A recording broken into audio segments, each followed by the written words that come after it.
the original drummer for the Beatles, Pete Best. When he got into the band, it was a pretty feel-good, kind of happy, situation. I want to say probably that Paul was a big hype on that, kind of hyping up, hey, we got to get this guy, Pete over here. And they did, and Pete did, play for a while. Pete Best does actually record songs with the Beatles, go on tour with the Beatles. One day, the manager's name is Brian Epstein.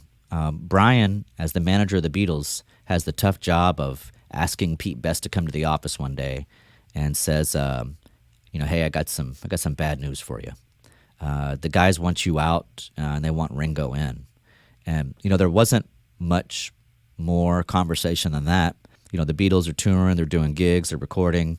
Ringo's got his own band and doing his own thing. People are getting to know each other. Like the whole band had already known like who Ringo was. They'd seen him do gigs and play, and they got to hang out with him, in between or after sets, or whatever. So there's definitely that friendly vibe. So what's the stories on the internet that go around? Or the Beatles felt like Pete didn't want to party after hours, or the band set is done and maybe Pete wanted to go home, didn't want to partake in the party hangs or whatever. Or maybe the other part of the story that goes around, well, Pete was getting all the lovely ladies, and they were all going to hang out with him or his table or whatever, or something like that. And when it's possible that maybe John or Paul or maybe George, but yeah, that maybe there was a lovely young lady that they wanted to connect with, and Pete actually connected more with him. I don't know. Here's what I do know is that stories are stories, and it can be tough to figure out. Well, is any of that really true?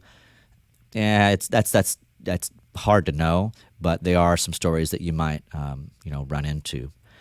There's other stories and arguments. It's like, well, was Pete Best a better drummer? Was Ringo Starr a better drummer?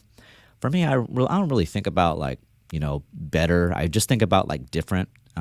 Honestly, I would just go listen to some of the tracks that Pete played on.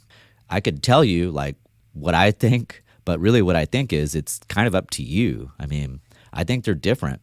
So I don't think in terms of better, worse. I don't think that way in terms of music.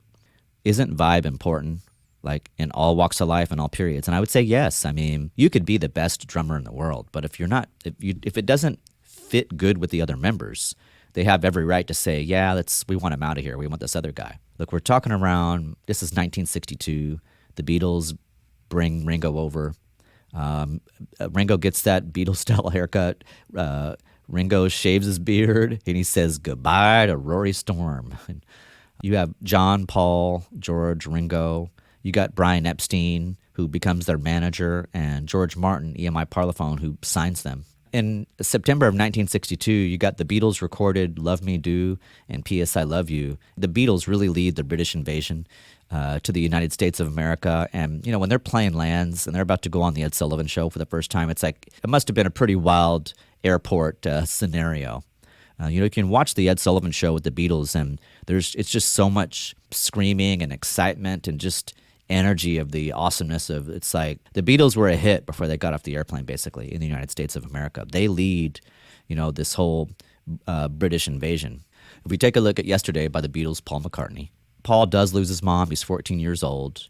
And if you listen to Yesterday, a lot of people do think it's about losing a loved one, mom, dad, boyfriend, girlfriend, husband, wife. That is surely possible. Now, when you listen to the song for the very first time and you don't search up anything, Google, Bing, DuckDuckGo, Yahoo, or I don't know, whatever you use, I always ask the same question when I do the stories behind music or the Beatles lectures. Like, well, what comes to your mind? If you never heard Yesterday, don't Google it, listen to it, and what do you hear? What comes to your mind? Now, in Yesterday, a lot of people have talked about there's a connection to Paul's ex, Jane Asher. He meets Jane before he writes the song, though, and this breakup doesn't really coincide with the song release. The plot twist is that Paul does write the song while he's living with his then-girlfriend. Yes, you guessed it, it is Jane Asher. Now, although it's many years after Paul McCartney's mom passes away, because Paul's 14 when that happens, it is possible that Yesterday is maybe him releasing his pain and grieving, maybe. Now, in an interview with Paul McCartney, he talks about how he woke up from a dream and wrote down the melody early in the morning. And the original lyrics were about scrambled eggs. And you can hear him straight up say that on YouTube. He says it. It's not an opinion. It's a fact.